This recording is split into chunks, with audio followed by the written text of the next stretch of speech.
Assalamualaikum warahmatullahi wabarakatuh. Saya mahasiswa UIN Antasari Banjarmasin, jurusan Pendidikan Guru Madrasah Ibtidaiyah lokal 2019. Baiklah, di sini saya akan menjelaskan pembelajaran IPA tentang pertumbuhan dan perkembangan tumbuhan. Alangkah baiknya sebelum kita belajar, kita membaca doa bersama-sama. Angkat tangannya, kita membaca doa.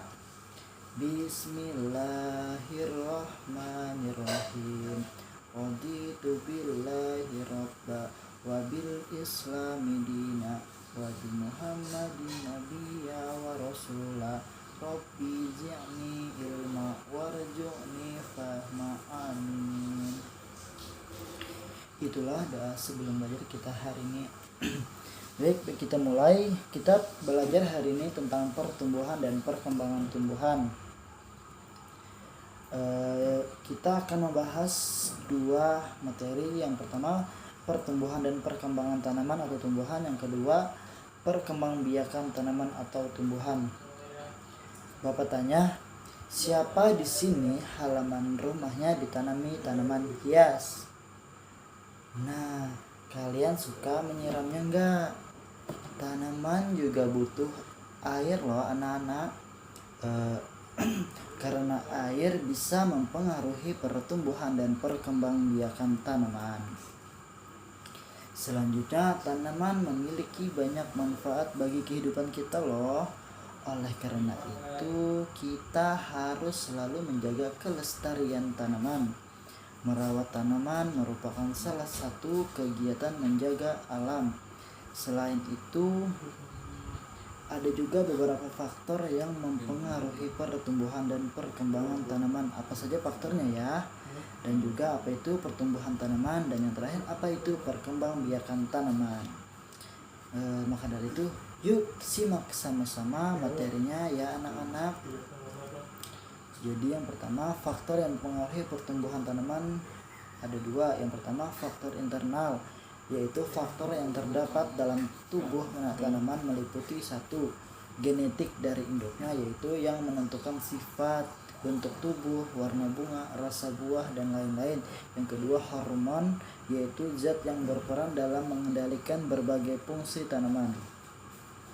Faktor yang kedua, faktor eksternal, yaitu faktor yang terdapat di luar tubuh tanaman, meliputi satu, nutrisi berupa pupuk. Yang kedua, cahaya matahari, yaitu diperlukan untuk proses fotosintesis. Yang ketiga, air dan kelembapan. Yang keempat, suhu udara. Yang kelima, kesuburan tanah.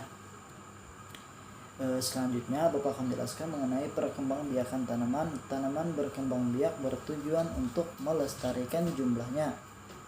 Perkembangbiakan tanaman dibagi menjadi dua. Yang pertama, generatif, dan yang kedua, vegetatif. Perkembangbiakan secara generatif adalah perkembangbiakan tumbuhan dengan cara menanam biji atau melalui penyerbukan. Tumbuhan yang mengalami perkembangbiakan secara generatif adalah tumbuhan mangga, jeruk, semangka, dan lain-lain. Nah, jadi ini contoh perkembangbiakan generatif, yaitu terdapat pohon mangga dari buah, tumbuh akar dan tunas, pohon kecil, pohon setelah itu menjadi besar dan akan daun kecil hingga itu baut bunga dan menjadi buah mangga. Selanjutnya, perkembangbiakan secara vegetatif adalah perkembangbiakan yang tumbuhan dengan tanpa melalui menanam biji. Perkembangbiakan secara vegetatif dapat dilakukan dua cara. Yang pertama, secara alami atau tanpa buatan manusia. Yang kedua, secara buatan dengan bantuan manusia. Vegetatif alami dapat dilakukan dengan cara yang pertama tunas, yang kedua tunas daun, yang ketiga umbi batang, yang keempat umbi lapis, yang kelima umbi bakar, yang keenam spora, yang ketujuh akar tinggal. Selanjutnya, vegetatif buatan yang dapat dilakukan dengan cara yang pertama mencangkok, yang kedua menganten atau menyambung, yang ketiga okulasi atau menempel, yang keempat stik batang, yang kelima merunduk. Selanjutnya vegetatif alami tanpa buatan manusia. Nah, ini adalah vegetatif alami. Yang pertama tunas, yaitu tumbuhan baru atau anaknya akan tumbuh dekat dengan pohon induknya. Contoh mangga, pisang, bambu, cocor bebek dan lain-lain. Nah, jadi ini contoh tanaman tunas pada cocor bebek, pisang dan bambu. Selanjutnya tunas daun, yaitu tumbuhan yang mengalami tunas daun adalah cocor bebek. Tunas cocor bebek akan tumbuh di tepi daun. Dan jadi ini contoh tunas daun, yaitu pada pohon cocor bebek. Nah, jadi kita lihat di daunnya ada tumbuh anak daun cocor bebek. Selanjutnya umbi batang adalah batang yang tumbuh dan berkembang di dalam tanah, contohnya seperti kentang. Jadi ini contohnya umbi batang, yaitu kentang. Selanjutnya umbi akar adalah akar yang tumbuh membesar karena berisi cadangan makanan, contohnya wortel, singkong dan lain-lain. Jadi ini contoh umbi akar, yaitu terdapat pada wortel, singkong dan lain-lain. Selanjutnya umbi lapis. Umbi lapis terbentuk karena tumpukan daun yang tersusun secara rapi dan rapat, contohnya bawang merah, bunga bakung dan lain-lain. Jadi ini contoh umbi lapis, yaitu terdapat pada bawang merah. Selanjutnya spora, yaitu lumut dan paku-pakuan. Contohnya, nah ini contoh tanaman lumut dan tanaman paku-pakuan, yaitu spora. Selanjutnya yang terakhir akar tinggal adalah batang yang seluruhnya berada dan tumbuh menjalar di permukaan tanah, contohnya seperti kunyit, jahe, lengkuas, kencur dan lain-lain. Jadi ini contoh akar tinggal, yaitu ada jahe, lengkuas, temulawak, kunyit.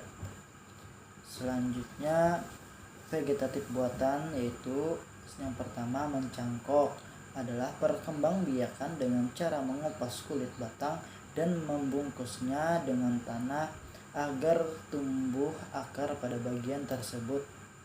Tumbuhan yang dicangkok harus memiliki batang kayu seperti pohon mangga, rambutan, nangka dan lain-lain. Jadi ini contoh mencangkok. Selanjutnya stek adalah perkembangbiakan dengan cara memotong bagian tumbuhan kemudian ditanam langsung ke tanah, contohnya singkong. Nah, jadi ini contoh stek dalam perkembangbiakan terdapat pada pohon singkong. Selanjutnya menyambung atau menganten adalah perkembangbiakan tanaman dengan cara menyambungkan dua batang tanaman yang sejenis, contohnya pohon mangga, rambutan dan lain-lain. Jadi ini contoh menganten. Selanjutnya okulasi atau menempel adalah perkembangbiakan tanaman dengan cara menempelkan tunas baru batang lain tumbuhan yang masih sejenis, contohnya mangga, rambutan dan lain-lain. Nah, jadi ini contoh okulasi atau menempel dengan perkembangbiakan. Selanjutnya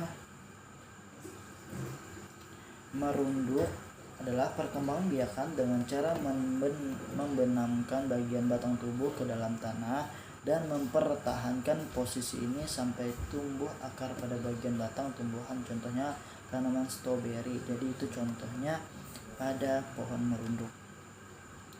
Nah, mungkin itu saja yang dapat Bapak sampaikan mengenai pertumbuhan dan perkembangbiakan pada tumbuhan atau tanaman. Sebelum Bapak tutup, kita baca doa kafaratul majelis. Angkat tangannya, mari kita baca subhanakallahumma wa bihamdika astaghfiruka wa atubu ilaik. Bapak akhiri, assalamualaikum warahmatullahi wabarakatuh.